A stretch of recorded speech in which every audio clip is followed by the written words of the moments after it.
민주당 전준철 특검 추천 가지고 이제 합당까지 왔는데 내일 의총한다고 하거든요.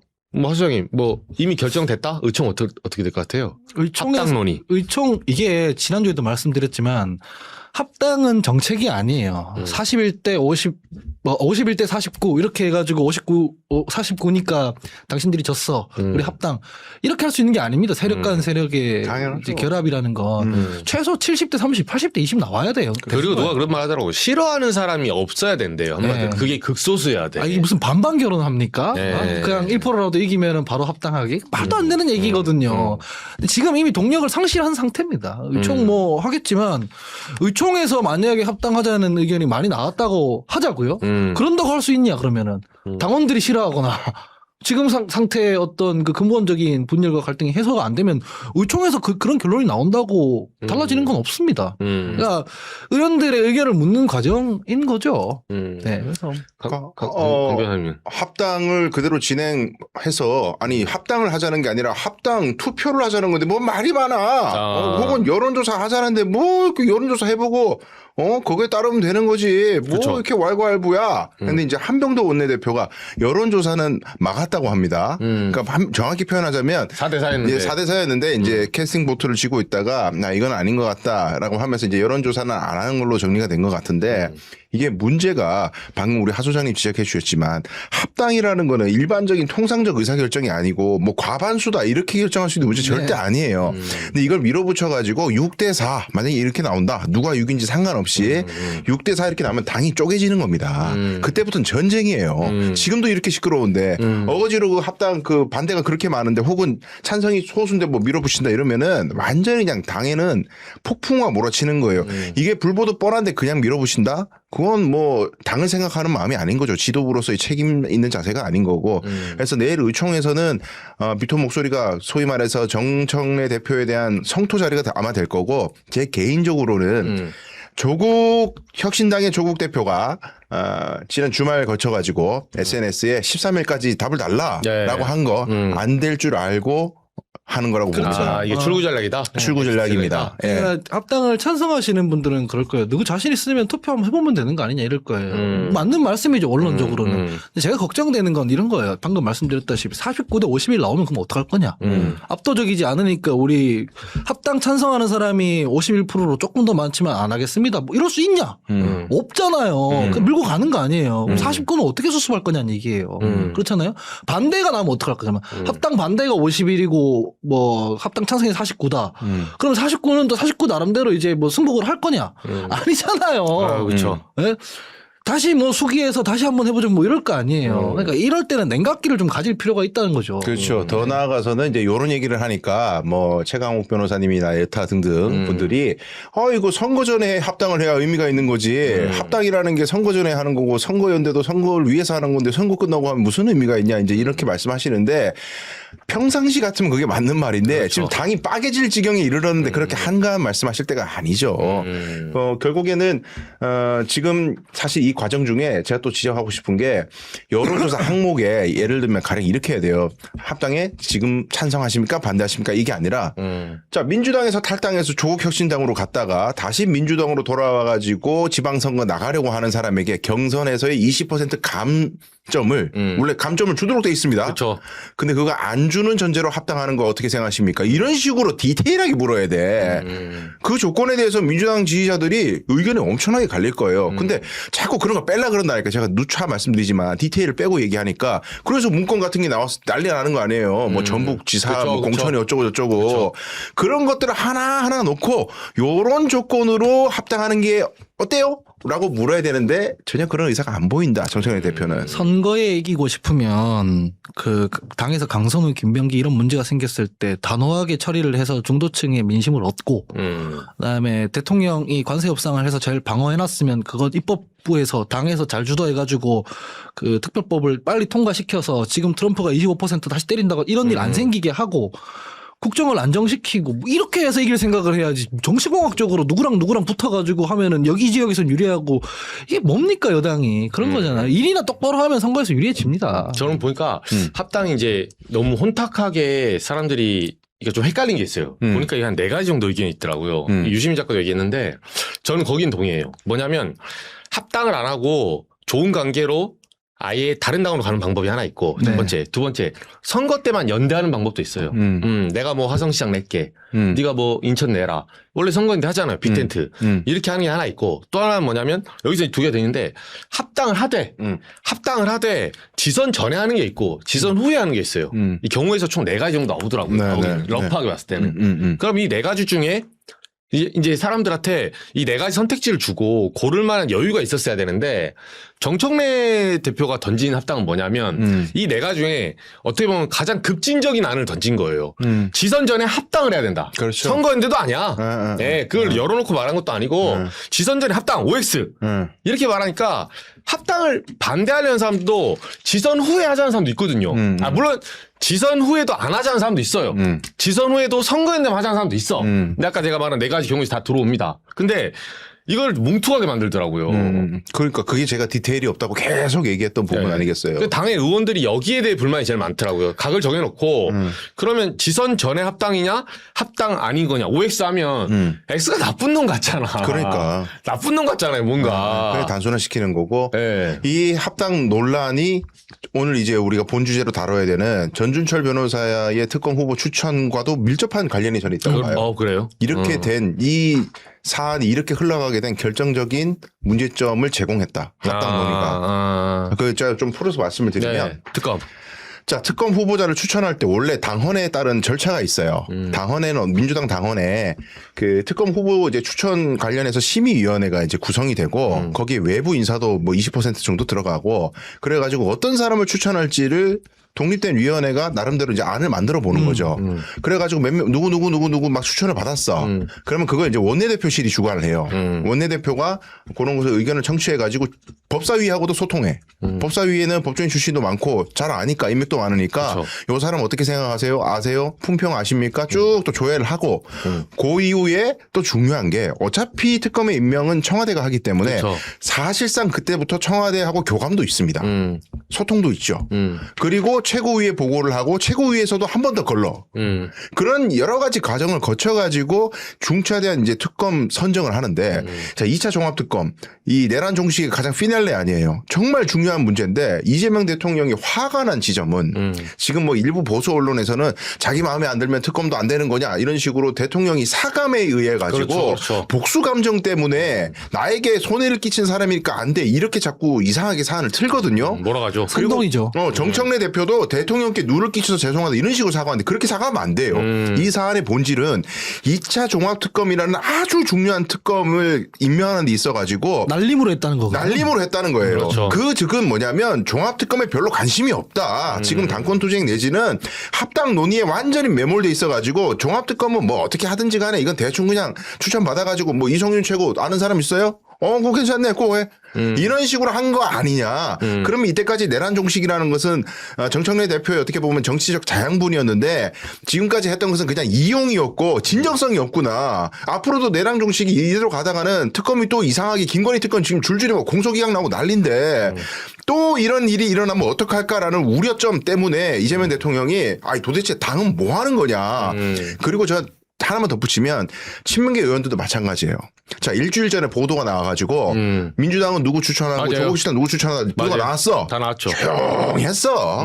한준호 제 기억에 한준호 의원 빼고는 코멘트 한 사람이 없었어요. 맞아요. 3, 4일 전에 대통령이 그 조국 혁신당 후보 임명했다고 기사 나왔을 때도 맞아요. 조용했어. 당에서 맞아요. 아무도 얘기 안 지난주에 하다가 얘기했어. 지난주에. 주말 상간에 MBC에서 단독 보도 나와가지고 대통령이 화가 났다 그러니까 갑자기 기자회견하고 막 이럴 수가 있냐고 당이고 배신이니 뭐. 전 이것도 문제인 게 친명계 의원들도 정신이 지금 딴 데가 있는 거야. 맞아요. 신경을 못 쓰고 있다가 맞아요. 대통령이 화냈다니까 그제야 막 들고 일어나. 타이밍 안 맞아. 그 2, 3일 상간에. 그러니까 맞아요. 대통령이 화 안 내면 돌아가는 게 없냐고 이 당이. 도끼자로 썩는지도 모르고 있는 그러니까. 중이죠. 예. 대통령이 화를 안 냈어도 원래 특검 추천할 때 문제 제기를 했어야 돼요. 그러면 의원들이 문제 제기를 했어야죠. 당연하지. 이거 왜 원내대표 예를 들면 원내랑 상의가 없냐? 왜 당대표가 이성윤 의원만 알았다며요? 그렇죠. 왜 법사위 간사는 모르냐? 되냐. 그럼 이 얘기가 진작 나왔어야 돼. 사실은. 당연하죠. 일단은 뭐 하나하나 정리를 해보면 야당 일각이나 뭐 이렇게 비판하는 사람도 있는 것 같아요. 대통령이 불편한 사람 특검 임명한 게 당연한데 왜 이렇게 되는 거냐. 이게 그냥 결국 하명수사하겠다는 거 아니냐.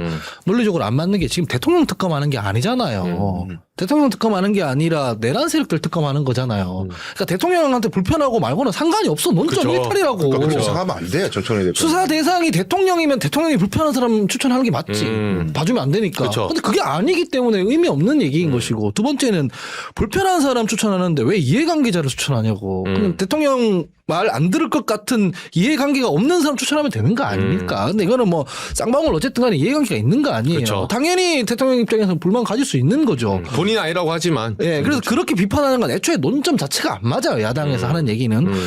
게다가 이게 얼마나 쪽팔린 일이냐면 그 여당이 똘똘 뭉쳐서 선거 나가는 사람, 전당대회 나가는 사람, 이번에 보궐선거 나가는 사람 전부 다 뭐라 그랬냐면 내란 정식이 제일 중요하고 자기가 그거 내란 청산에 앞장서겠다고 했어요. 근데 2차 종합특검 하는데 민주당에서 추천하는 특검이 아니라 이거 안 된다고 야당이 추천하는 인사를 임명하는 게 얼마나 부끄러운 일입니까 이게 사실은. 이건 송구하다 뭐 누를 끼쳤다 이런 문제가 아니라 쪽팔린 일이란 말이에요. 그걸 알아야 되는 거예요. 민주당이 정신 좀 차리고. 국민들에게 사과할 부분이지 대통령 개인에게 사과할 문제가 아니고요. 그다음에 더 나아가서는 항상 이제 더 문제보다도 그 해명. 이 상황을 해명하고 설명하는 이 과정이 너무나도 허접합니다, 지금. 맞아요. 아니나 다를까 김어준의 뉴스공장에 이성윤 의원이 출연했어요. 그래가지고 30분 가까이 변명을 하는데. 우리 맨날 아침마다 김호준을 기다리고 있습니다. 네. 아니, 난 설마 했어. 근데 또 거기 나가가지고 30분간 해명을 하는데 저는 그걸 듣고 더 절망스러웠어, 정말로. 이게 다 공당에서 이 큰 정당에서 특검 후보자를 추천하는데 주먹구구로 했다는 걸 대놓고 인정해요. 그리고 김어준 총수는 이게 지금 당내에서 권력투쟁이 있다는 걸 인정해. 권력투쟁이 나쁘냐? 그거 당연한 거고 원래 정당은 365일 권력투쟁하는 거다. 이 상황이 지금 합당과 이 모든 문제 상황이 권력투쟁 상황이라고 인정을 했어요. 그러니까 이게 지금 그러면서 뭐 변명을 한다고 하는 것들이 이해가 되냐고. 근데 저는 게다가 이제 최고위 오늘 아침에도 아주 주목이 됐었는데 최고에서 이성윤 최고가 정말 실망스러운 발언을 한 게 변명을 한다고 하는 게 그 전주철 변호사는 광장에서 그 맡은 부분이 딱 임직원의 배임 횡령 부분만 한 거지. 쌍방울에 대해서 딱 그 부분만 한 거지. 쌍방울 대구 성공하고는 직접적 관련이 없다. 그러면서 여기서 진짜 최악의 단어를 쓴 게 음모론이라는 얘기를 했습니다. 음모론에 얘기했어요. 그러면 이게 결과적으로 어떻게 되냐면 이재명 대통령은 음모론에 빠져가지고 화를 낸 거예요. 그렇죠. 이재명 대통령이 잘못된 생각을 갖고 화를 잘못 냈다는 얘기가 되는 그렇죠. 거야. 어제 지금 청와대가 음모론 썼다 이 소리입니다 사실. 그게 말이 되냐고요 지금. 저는 뉴스 공장을 안 보는데 정당은 365일 권력투쟁한다는 얘기는 정말 황당한 얘기네요. 지금 임기가 1년도 안 된 대통령이 있는데 무슨 여당에서 권력투쟁을 어떻게 합니까 사실은. 그런 얘기 하면 안 되는 거죠 사실은. 말도 안 되는 얘기들인 거고 합당 부분에서도 마찬가지인데 저는 이게 이 모든 게 사실은 다 거대한 농담 같아요. 황당합니다. 그 선거연대 이런 얘기 할 때 말하지 않는 부분이 있어요. 다른 분들이. 선거연대 하려면 조국 혁신당이 이때까지 요구해왔던 게 있습니다. 뭐 교섭단체 기준을 좀 낮춰달라. 그렇죠. 열석으로. 우리가 역할하게 좀 해달라라든가 아니면 국고보조금 보통 양당이 다 가져가거나 하는데 남은 그렇죠. 거 분배하자는 비합리적이란 말이에요. 그렇죠. 불공정해요. 그런 부분 좀 조정해 준다든가. 선거제도 양당에 유리하게 돼 있는데 우리 경쟁력 있으면 해볼 수 있게 조금 개정하자. 그런 거 하나도 안 들어줘 양당이. 근데 선거 딱 오니까 쟤네들이 어디 후보 내면은 우리 표 갉아먹는 거 아니야? 차라리 합당해버리자. 이거 아니에요. 그렇죠. 이게 얼마나 국민들이나 유권자를 우롱하는 일입니까 사실은. 그렇죠. 이거 말고 선거연대가 길이 있다? 그러면 그 길을 열어놨어야 되는 거죠. 그런 거 안 하거든. 저는 지금 이 합당 자체가 합당을 주장하는 분들이 대한민국이나 민주당에 무슨 실익이 있는지 제대로 설명을 못하고 계십니다. 아유, 선거 전에 우리가 다 하나로 뭉칠 때 이기는 거 아니냐 이러는데 총선 대선은 하나가 아니었지만 이겼잖아요. 그렇죠. 그러니까 그건 설명이 안 되는 거예요. 그리고 대표적으로 저는 그래 봐요. 이걸 하나로 뭉쳐서 이겼다는 말은 굉장히 투박한 게 2016년 총선 기억하시죠? 김종인 비대위원장. 네. 그때 한석 찢어져서 이겼습니다. 찢어져서. 그러니까 왜냐하면 지금이야 뭐 다 합쳐 있지만 박지원 원내대표랑 그때 호남파 마지막에 문재인 이제 조국 대표 그때 있었잖아요. 맞아요. 막 막 우당탕탕하고 서로 막 혁신이 싸우고 있고 난리 나가지고 이제 수도권 이제 더불어민주당 좀 세력들 그리고 호남파 국민의당 결국은 그 선거 4개월 앞두고 쪼개졌어요. 4개월 앞두고 그래서 승리란 거지 안에 있었잖아요. 박살났어요. 왜냐면 공천 가지고 가만 안 있거든. 결국 물론 호남을 내줬지만 광주 8석 다 내줬어요 그때. 그렇죠. 다 내줬는데 그 이듬해 다시 찾아왔거든. 네. 바로 찾아왔어요. 그때 그걸 진보 진영의 참패라고 할 수 있겠어요? 참패가 아니잖아요. 아니죠. 그건. 네. 근데 지금 논리는 호남이나 이런 데서 조국 혁신당하고 갈라지면 위험하다는 둥. 조국 혁신당이 좀 가져가면 어때? 진짜 막말로. 그러니까. 좀 가져가면 그게 패배예요? 민주당에? 그렇죠. 난 이해가 안 돼 도대체. 난 지금 내가 민주당 나도 우리 당이지만 하는 거 보면은 호남에서 견제 받아야 돼요. 견제 받아야 돼. 우린 뭐 용가리 통뼈예요. 그리고 조 대표도 그 기자회견할 때 그 말하더라고요. 본인이 누가 질문을 이렇게 한 거예요. 그러면 그때는 맞고 지금 틀리냐. 과거에는 매기 역할을 해야 된다. 호남에서 큰 집 작은 집 이런 식으로 선택권을 많이 줘야 된다. 유권자에게. 근데 지금 와서 합당하면 이거는 논리가 안 맞지 않습니까? 라고 물어보니까 교조주의라는 얘기를 하거든요. 나는 교조주의 빠지지 않는다. 일리 있죠. 상황은 그때그때 변하는 겁니다. 변할 수 있고 그 변하는 변동에 따라서 나의 논리를 만들고 또 정치는 생물이니까. 네. 근데 중요한 거는 조국 혁신당이 지지율 3% 나왔을 때 변화를 하는 거예요, 지금. 그러니까 민주당에서는 당연히 정당이기 때문에 야, 너 불리하자니까 합당해? 너 유리할 때는 합당 안 하다가? 이렇게 말할 수 있는 거고 그거는 조국 당도 당연히 그래 할 수 있는 거예요. 근데 그러면 유불리를 싸울 때는 나의 이득을 관철하려면 나의 힘을 키워야 돼. 냉정히 말해서. 미안하지만 내가 힘을 키워서 협상력으로 꺾어야 되는 거예요. 그렇죠. 근데 그냥 해달라면 어떡합니까? 또 하나는 기자님 말씀 맞는 게 정치는 생물이고 상황이 변화하면 거기에 맞춰서 우리도 바뀌어야 되죠. 맞는데 그럴 때는 설명을 해야 되는 겁니다. 아 그냥 뭐 예전에는 그랬지만 난 교조주의에 빠지지 않아 쓱 바뀌는 게 아니라 왜 이런 입장을 취하게 됐는지를 설명을 해야 돼요. 제가 무슨 말씀을 드리냐면 조국 혁신당이 처음에 나왔을 때는 쇄빙선 역할을 하면서 3년은 너무 길다. 그렇죠. 이러고 윤석열 정부 빨리 조기에 종식하는데 내가 역할을 하겠다 이거였잖아요. 끝났어요. 끝나고 난 뒤에 조국 대표께서 사면을 받고 그때 처음 했던 말이 뭐냐면 이제 우리의 과제는 국민의힘 제로 시대다 이랬단 말이에요. 국민의힘 어디 있습니까? 호남에 있습니까? TK에 있잖아요. 그렇죠. PK에 있다고. TK에 조국 혁신당에 누가 후보를 어떻게 낸다, 선거 전략을 어떻게 가져간다 들어보신 적 있으세요? 그러니까 말은 그렇게 했는데 지금 합당 이거의 핵심은 TK, PK에서 국민의힘을 어떻게 프레싱할까 이게 아니라 호남을 두고 지금 치르는 경쟁인 거잖아. 이거 안 맞단 말이에요. 본인이 했던 말이랑. 그러니까 본인이 그런 입장에서 이런 입장이 됐으면 설명을 해야 되는 거예요. 그럼 국민의힘 제로시대 만들겠다는 그거는 그냥 뻥이었냐. 해보니까 그게 아니냐. 원래 이제 위원정당 얘기를 한 건데 어쨌든 그 확장성은 영남에서 키워야 될 필요가 있어요. 그래야 설득력이 있죠.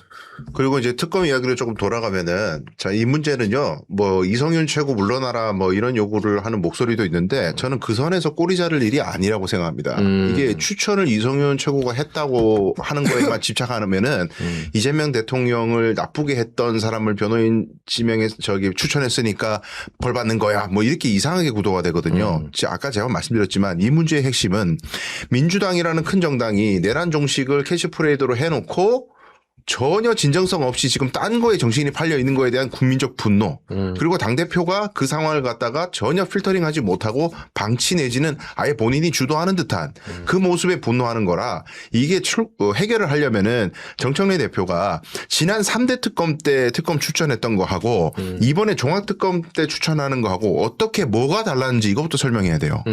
3대 특검 때 추천은 이렇게 했었는데 이번 2차 종합특검에는 뭐 좀 약식으로 이렇게 하게 돼버렸다.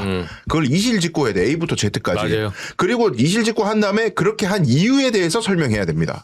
뭐 그렇게 급한 일이 있다고 그렇게 했는지 왜 그렇게 날림 졸속으로 했는지 이걸 설명하고 그 부분을 뼈저리게 사과해야 돼요. 대통령에게 안 좋은 사람을 추천한 게 중요한 게 아닙니다.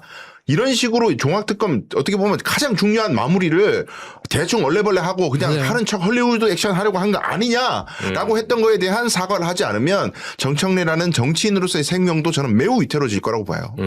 아니 저는 정신이 어디 팔려 있는지를 잘 모르겠는데. 이 의총에서 그러니까 말씀하기 전에 하나만 더 덧붙여서 대답 네. 부탁드릴게요. 그 의총에서 결국은 이런 사단이 나잖아요. 아니 저는 뭐 정청래 파의 뭐 반대 이런 게 아니에요. 기자로서 보통 기사를 쓰잖아요. 네. 그럼 저희는 바둑으로 뭐 이 다음 수를 보거든요. 내일 의총 열리잖아요. 네. 예를 들면 의총 열려서 뭐 합당 없던 걸로 하자. 뭐 지선으로 간다. 이렇게 해서 끝날 문제가 아니에요. 그 다음 수는 뭐냐면 정치는 책임이거든요. 그렇죠. 이 사단을 내 가지고 지금 코스피 5천 뭐 부동산 잡고 있는데 지금 한 20일 동안 당이 작동 불능이었어. 그쵸. 여기 지금 신뢰가 무너졌기 때문에 이렇게 해서 공간이 구성하잖아요. 지선.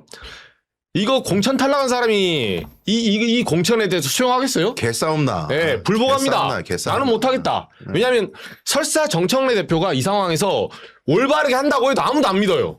야, 나 지난번에 저 청와대 편 들었다고 나 이거 찍어 눌렀네. 설사 그 사람이 능력이 안 돼 떨어졌어도 안 믿는다니까요. 그러면 결국은 이제 직에 대한 문제가 나와요. 그러니까. 정청래 대표가 과연 직을 유지할 수 있을까? 이게 나오게 돼 있거든요. 저는 그거는 이제 정 대표께서 돌파를 해야 될 문제라 생각하는데 이건 뭐 소수 의견일 겁니다.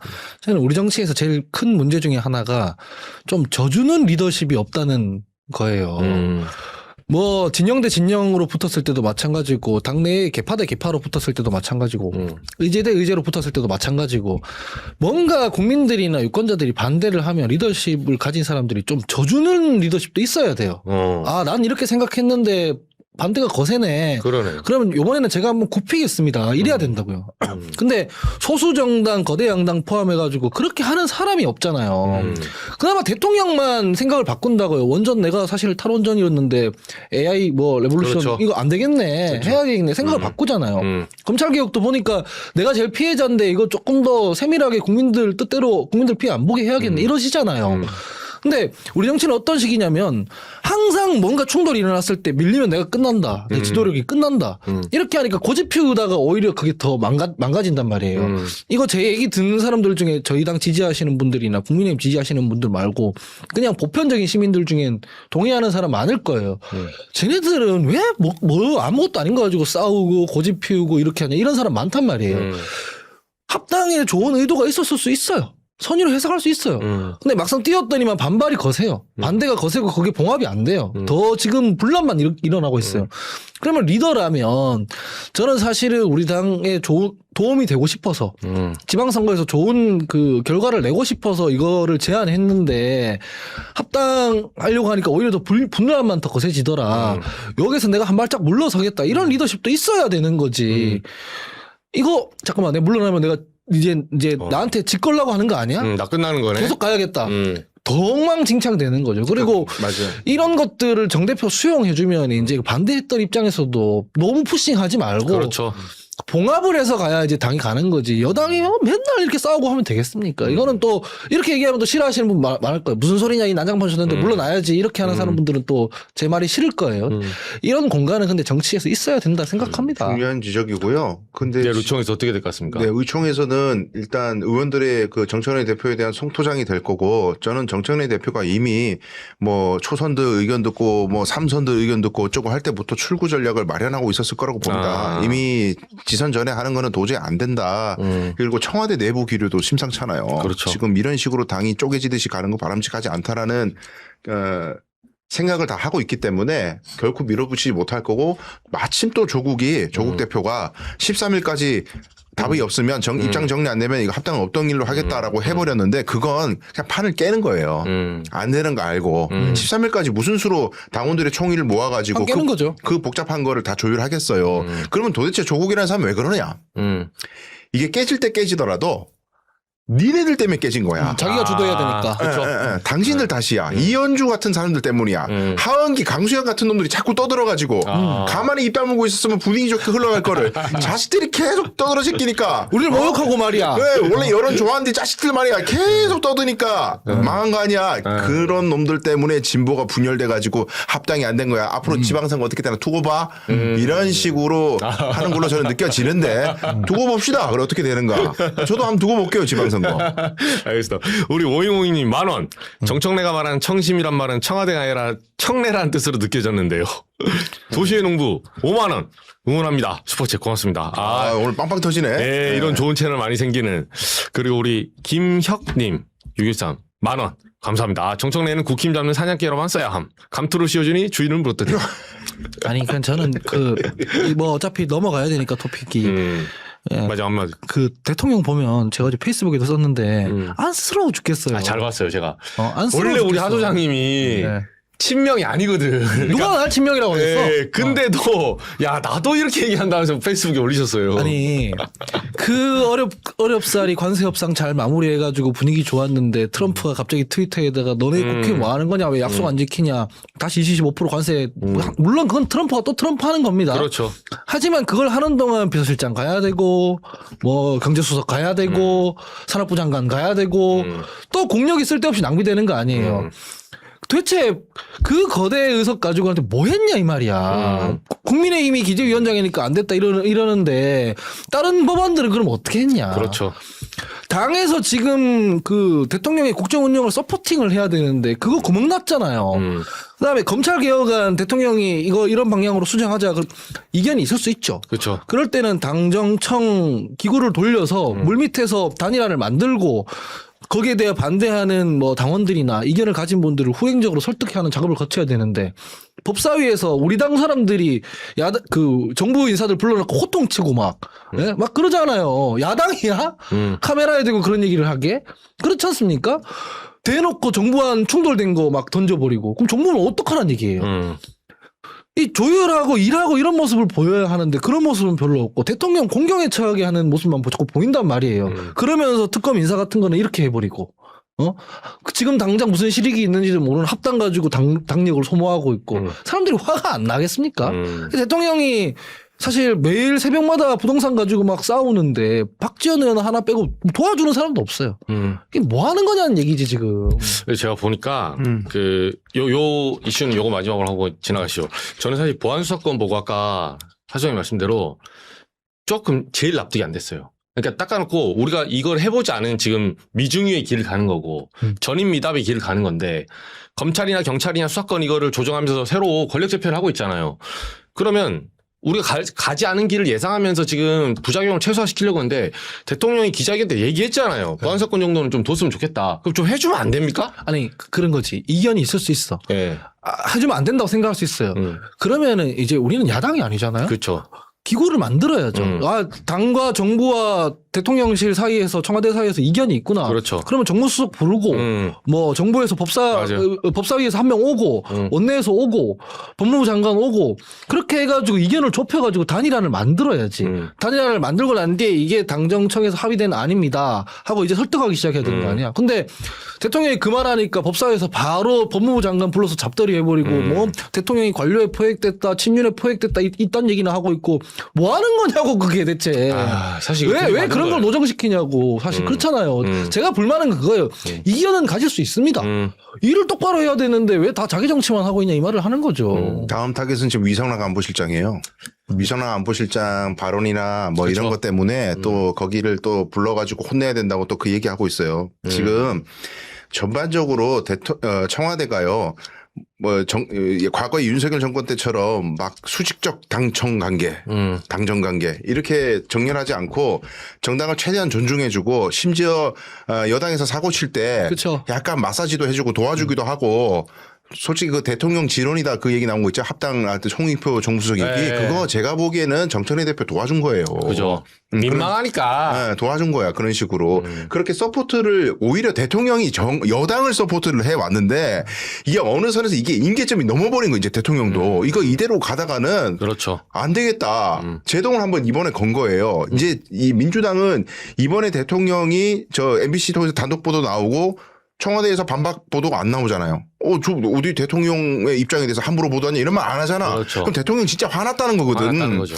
그러면은 진짜 민주당은 지금부터는 정신 바짝 차려야 돼요. 그게 뭐 무조건 대통령 눈치 보고 기어라 그런 얘기가 아니고 지금 당신들이 지방선거 앞두고 어디에 와 있는지 도대체 지금 정신 모르게 뛰고 있는데 뒤돌아서 발자국 한번 보라 이거예요. 목표 지점 여기인데 전부 다 이렇게 가고 있다고. 그걸 대통령이 제동 한번 걸었으니까 내일 의총에서는 제발 좀 정신 차리고 어디 유튜브 여론이든 간에 이런 거 신경 쓰지 말고 당만 생각하면서 달리라. 자, 그 주문 꼭 드립니다. 어제 고위당정청 협의회에 있었습니다. 김민석 총리, 강훈식 실장, 정청래 대표 다 갔거든요. 그 발언을 다 읽어보시면 여러분들이 분위기를 알 수 있어요. 느낌이 오죠. 정청래 대표는 이제 우리 원팀 아닙니까? 뭐 이런 얘기만 했어요. 강훈식 실장이랑 김민석 총리 뭐라 그랬냐면은 입법으로 좀 받쳐줘라. 그죠. 우리가 일을 하는데 입법이 안 되니까 일을 못하겠다. 아무리 좋은 정책도. 근데 살다 임기 1년 차에 대통령 발목 잡는 여당을 처음 봅니다, 진짜로. 그렇지 않습니까? 이 상황에 대해서 좀 심각하게 생각을 할 필요가 있다는 거죠.